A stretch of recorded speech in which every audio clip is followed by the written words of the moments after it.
और हाथ तुम्हारे हाथों में है, जीत तुम्हारे हाथों में है, हाथ तुम्हारे हाथों में है, जीत तुम्हारे हाथों में और हाथ तुम्हारे हाथों में है, जीत तुम्हारे हाथों में है, हाथ तुम्हारे हाथों में। जय जय बजरंग बली, जय जय जय बजरंग, जय जय जय बजरंग जय जय जय बजरंग बली, जय जय जय बजरंग बली।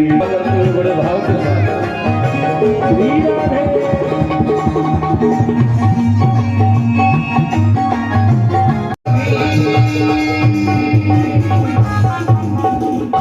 श्री हनुमान जी महाराज की जय हो।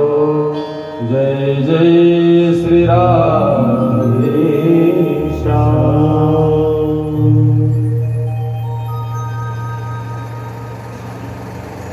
मेरे परमाराध्य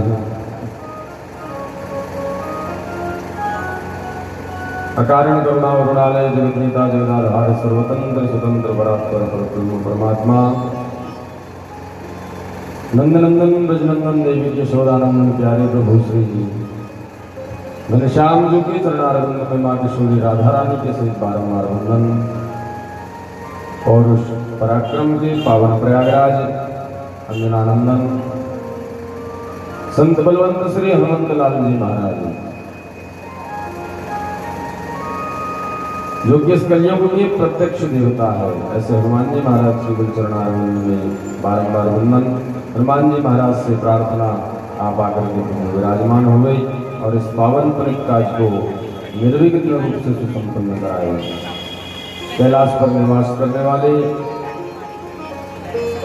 विश्वेश्वर महेश्वर राज राजेश्वर त्रिभुवन पालक परम धारक सच्चिदानंद घन भवानीपति देवादिदेव बाबा श्री महादेव जी, माँ पराम्बिका जगदम्बिका भवानी मैया को सादर प्रणाम। पतित पावनी यह कथा का शुभारंभ हो रहा है बड़े ही अच्छे मुहूर्त में। ध्यान दीजिए, आज से पुरुषोत्तम मास का शुभारंभ हो रहा है, अधिक मास का शुभारंभ हो रहा है। बड़ा ही अच्छा मुहूर्त महाराज। इस पुरुषोत्तम मास में किए गए धार्मिक पौराणिक अनुष्ठानों का अतिशय पुण्य मिलता है। हमारे कई जन्मांतर के पाप जल करके दग्ध होते हैं। इस पुरुषोत्तम मास में भगवान की कथा सुने या तीर्थ यात्रा करें या अन्नदान करें, द्रव्यदान करें, कोई भी याज्ञिक करे न हम अपने घर में यदि अगर करते हैं कराते हैं उसका अतिशय पुण्य मिलता है, अधिक से अधिक फलम। तो ऐसा पावन पुनीत मास का शुभारंभ हो रहा है और इस पुरुषोत्तम मास में भगवान ने चौकार परिवार को माध्यम बनाया है और इन परिवार के माध्यम से हम आप सभी लोग भगवान की पावन पुनीत कथा को श्रवण कर पा रहे हैं। श्री वेद व्यास जी महाराज क्या श्रम पर हुआ। वेद व्यास जी महाराज बड़े दुखी थे। नारद जी आए, नारद जी महाराज ने पूछा, बोले महात्मा जी आप किस लिए दुखी है, क्या बात है। अरे आप जैसे महात्मा को तो सदैव आनंद में रहना चाहिए, क्या बात है। बोले महाराज मैंने वेद का परिभाषण किया, वेद के भाग किए तो 4 वेद बन गए, ऋग्वेद यजुर्वेद सामवेद और अथर्ववेद। शास्त्रों की रचना कर दी, 6 शास्त्र लिख डाले और महाराज एक नहीं 17 पुराणों की रचना कर डाली। लेकिन हृदय को अभी भी संतुष्टि नहीं मिली। क्यों भाई? क्योंकि महाराज आगे कलिकाल आएगा, कलयुग आएगा और इस घोर कलयुग में जीवों की आसुरी प्रवृत्ति हो जाएगी, राक्षसी प्रवृत्ति हो जाएगी। बोले महाराज धर्म कर्म के काम में मन नहीं लगेगा, धर्म भी होगा तो कैसा धर्म होगा, उस धर्म में अहंकार आ जाएगा। अहंकार की गंध आने लगेगी कि मैंने किया, मनुष्य का कल्याण कैसे हो? नारद जी महाराज ने प्रेरणा दी, बोले ऋषिवर आप दुखी ना होइए, प्राणी मात्र के कल्याण के लिए आप भागवत वृद्धि ग्रंथ की रचना करिए, जिससे इस घोर कलयुग के मनुष्यों का कल्याण हो, इन्हें भगवान का धाम मिले, इन्हें परमात्मा का साक्षात्कार हो सके। आज श्री वेदव्यास जी महाराज ने नारद जी महाराज की प्रेरणा को सुना और इस अद्भुत अलौकिक ग्रंथ की रचना कर दी। बिल्कुल खाली है, हमें ज्ञान का कुछ बोध नहीं है, हमारे जीवन में ज्ञान भरा हुआ है और आपके पास में ज्ञान रूपी प्रकाश का दिव्य भंडार भरा हुआ है। तो महाराज हम निवेदन करना चाहते हैं, उस ज्ञान रूपी प्रकाश की एक किरण हमारे हृदय पटल पर भी डाल दीजिए, अर्थात भगवान की कथा को सुनना चाहते हैं। इस कथा को सुना करके आप हमारे पापों को जला करके दग्ध करिए।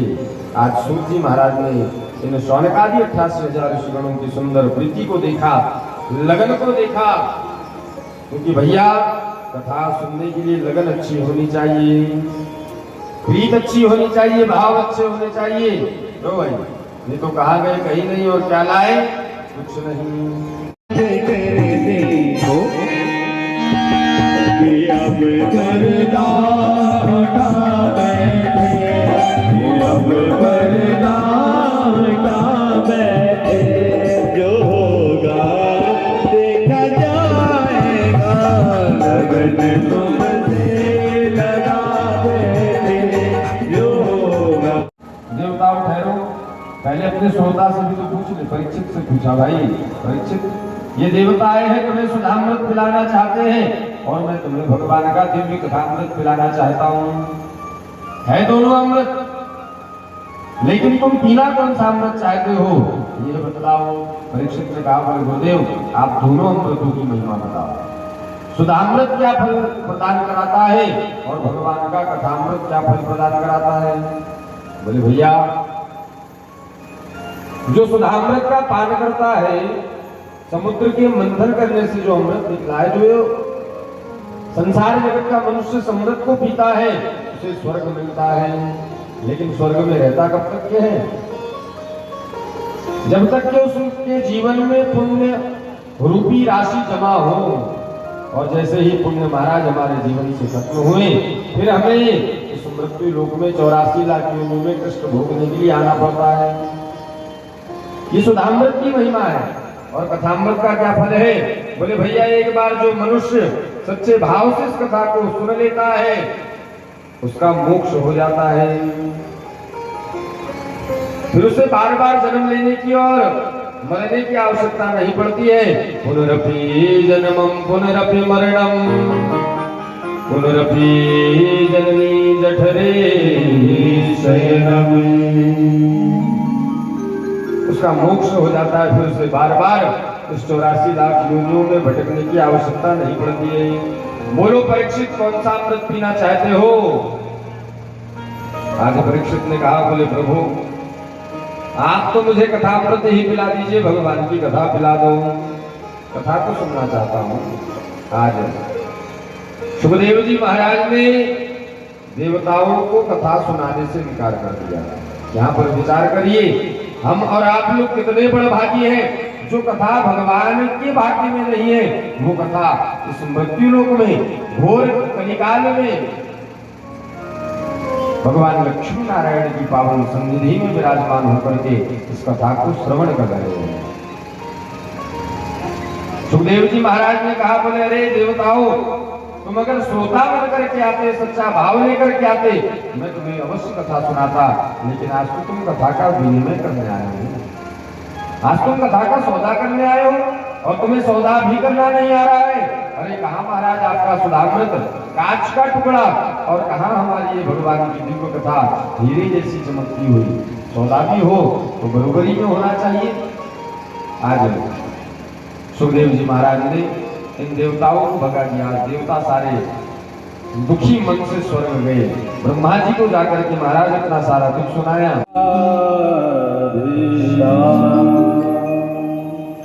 आज सनकादि ऋषियों ने नारद जी महाराज से कहा, बोले ऋषिवर, आप पहली बात कृपण है नहीं, कंजूस है नहीं, और आपके पास में जो धन है उस धन को संसार जगत का कोई चोर चुरा करके नहीं ले जा सकता। आपके पास में कौन सा धन है? राम के नाम रूपी धन है, कृष्ण नाम रूपी धन है। कबीरा सब जग निर्धना, धनवंता नहीं कोई,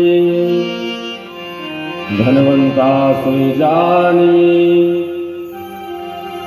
जाको राम नाम धन हो। तो जिसके पास में राम के नाम रूपी धन का भंडार हो, उसे क्या कोई संसार जगत का चोर चुरा सकता है? कदापि नहीं। सनकादि ऋषियों ने कहा, क्या बात है नारद जी, आप दुखी दिख रहे हो, हमें बताओ आपके दुख का कारण। नारद जी महाराज ने बताना प्रारंभ किया। बोले भैया क्या बताऊं, मैं भी आपकी ही तरह तीर्थ यात्रा करने की इच्छा से निकला गया। रामेश्वरम गया, पुष्कर गया, सेतु बांध गया, अनेकानेक स्थानों पर गया मैं। लेकिन जब अनेकानेक तीर्थों पर गया तो मैंने क्या देखा कि सारे तीर्थों पर झूठ, पापाचार, अत्याचार, व्यभिचार का ही पाखंड फैला हुआ है। तब मैंने विचार किया कि भगवान का एक पावन पुनित धाम है, जिस धाम को हम लोग वृंदावन धाम कहते। बोलिए वृंदावन धाम की जय हो। मैं ऐसे भगवान के अलौकिक धाम वृंदावन पहुंचा। मैंने जमुना स्नान किया और विचार किया, जमुना स्नान करके जमुना के तट पर बैठकर भगवान का भजन करूं। सो आगे जैसे ही जाने लगा तो एक युवतियों का झुंड मुझे दिखाई पड़ा, महिलाओं का। आगे जाने लगा तो झुंड में से एक युवती ने मुझे पुकार लगाई कि भो भो साधु क्षणम तिष्ठा मच्चिंतामपि नाशय दर्शनम तव लोकस्य सर्वथा घरम परम। वो युवती मुझे पुकार लगाती है, हे महात्मा जी एक क्षण ठहर जाइए और मेरे ऊपर जो विपदा आई है, मेरे ऊपर जो संकट आया है, उस संकट का निराकरण करिए। मैंने विचार किया, रे इन युवतियों के बीच में, महिलाओं के बीच में, स्त्रियों के बीच में भला हमारा क्या काम है? हम जाएंगे तो लोग हमसे कहेंगे, अरे देखो ये बाबा कैसे इन स्त्रियों के बीच में चले आए। नारद जी महाराज जाने लगे। फिर उस युवती ने पुकार लगाई।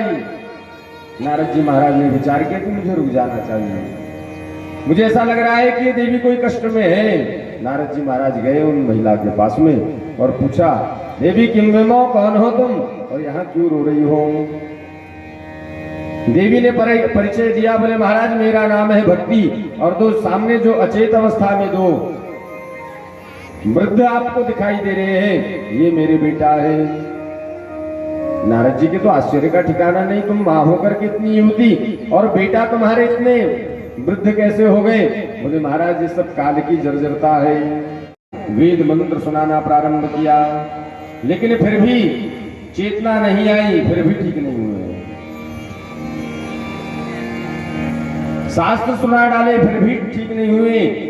गीता का पाठ सुनाया, गीता पाठे मुहुर मुहुर। भगवान को धन्यवाद दे ही रहते। फिर महाराज भक्ति के बेटा ज्ञान वैराग्य को पुनः वही अचेत अवस्था, बेहोश हो पड़े। नारद जी महाराज का हृदय बड़ा दुखी हुआ, क्या किया जाए? सारे प्रयास कर लिया, सब कुछ प्रयत्न कर लिया, फिर भी देवी के बेटा महाराज ठीक नहीं हो रहे। नारद बाबा ने देवी भक्ति को वचन दिया। बोले चिंता मत कर देवी, तेरे बालकों को मैं स्वस्थ करूंगा। इस लोक तक जाना पड़े, परलोक तक जाना पड़े, अवश्य जाऊंगा, लेकिन इन बच्चों को मैं अवश्य स्वस्थ करूंगा। नारद जी महाराज का हृदय बड़ा दुखी है। तभी एक आकाशवाणी हुई, नारद जी तप करिए, सत्कर्म करिए। नारद बाबा उसी सत्कर्म की खोज में निकले। खोज करते करते बद्रीनाथ धाम आए, और यहाँ इस बद्रीनाथ धाम में नारद जी की मुलाकात सनकादि ऋषियों से हुई।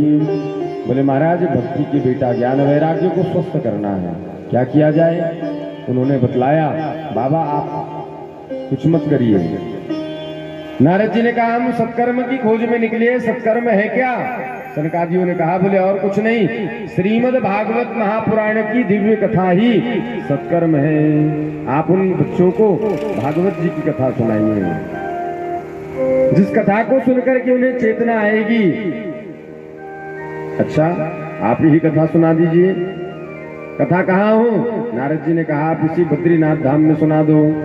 सनकादियों ने कहा कथा ऐसे स्थान पर होनी चाहिए जहां पर श्रोतागण सरलता से आ सके। तो हर का द्वार महाराज हरिद्वार में गंगा मैया के पावन तट पर यह भगवान की ज्ञान रूपी गंगा बहते हुए आई है। ध्यान दीजिए, गंगा दो है, एक है महाराज भागीरथी गंगा और दूसरी है भागवत रूपी ज्ञान की गंगा। और दोनों गंगा में आप गोता लगाओगे मुक्ति मिलेगी ही मिलेगी।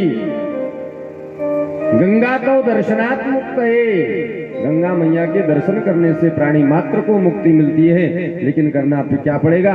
आपको साउंगी से आठनेर जाना पड़ेगा।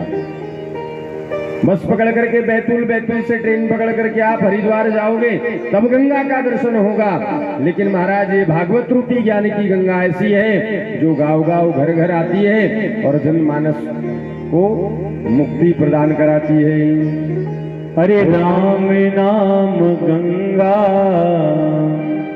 सुगम बही जाए वम गौ गौ नहाए। राम नाम गंगा सुगम बही जाए वम गौ गौ नहाए। कृष्ण नाम हरि नाम कृष्ण नाम गंगा सुगम बही जाए वम गौ गौ नहाए। कृष्ण नाम गंगा नाम गंगा गम बही जाए वमे गौ गौ नहाए। गौ गौ नहाए वमे गौ गौ नहाए। गौ गौ नहाए वमे गौ गौ नहाए। गौ गौ नहाए वमे गौ गौ नहाए। गौ गौ नहाए वमे गौ गौ नहाए। कृष्ण नाम जय होगा सुगम बही बहुलाम में रोतवन्नम पयोरेदस्मासो दत्तः। बोली वृंदावन बिहारी लाल की जय। श्रीमद् भागवत महापुराण की जय। भगवत भगवान की है आरती, पापियों को पाप से है तारती। भागवत भगवान की है आरती, पापियों को पाप से है तारती। हो पापियों को पाप से, पापियों को पाप से, हो पापियों को पाप से, पापियों को पाप से, हो पापियों को पाप से है तारती। श्री भागवत भगवान की है आरती, पापियों को पाप से है तारती। भागवत भगवान की है आरती, पापियों को पाप से है तारती। काली सेवा करते हुए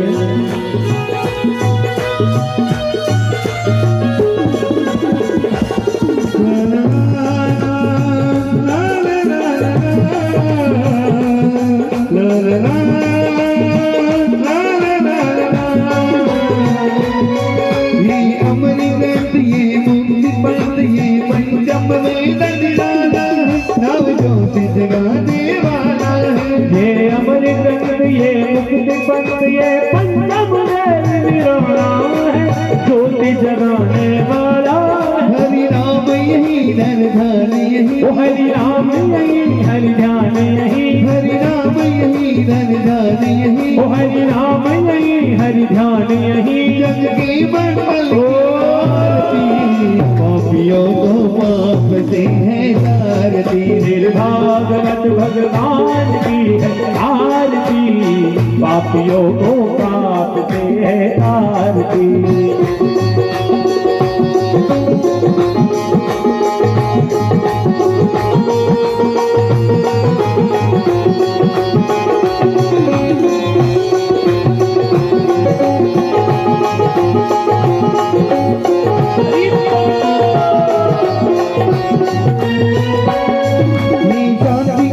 पावन पुनीत पापों को मिटाने वाला, हर रंग कराने वाला। ये शांति गीत पावन पुनीत पापों को मिटाने वाला, हर नर्श कराने वाला। दुख करनी भय दुख हरनी, ये दुख करनी भय दुख हरनी, दुख करनी भय दुख हरनी, ये दुख करनी भय दुख हरनी। मधुसूदन की आरती, पापियों को पाप से है आरती। भागवत भगवान की है आरती, पापियों को पाप से है आरती।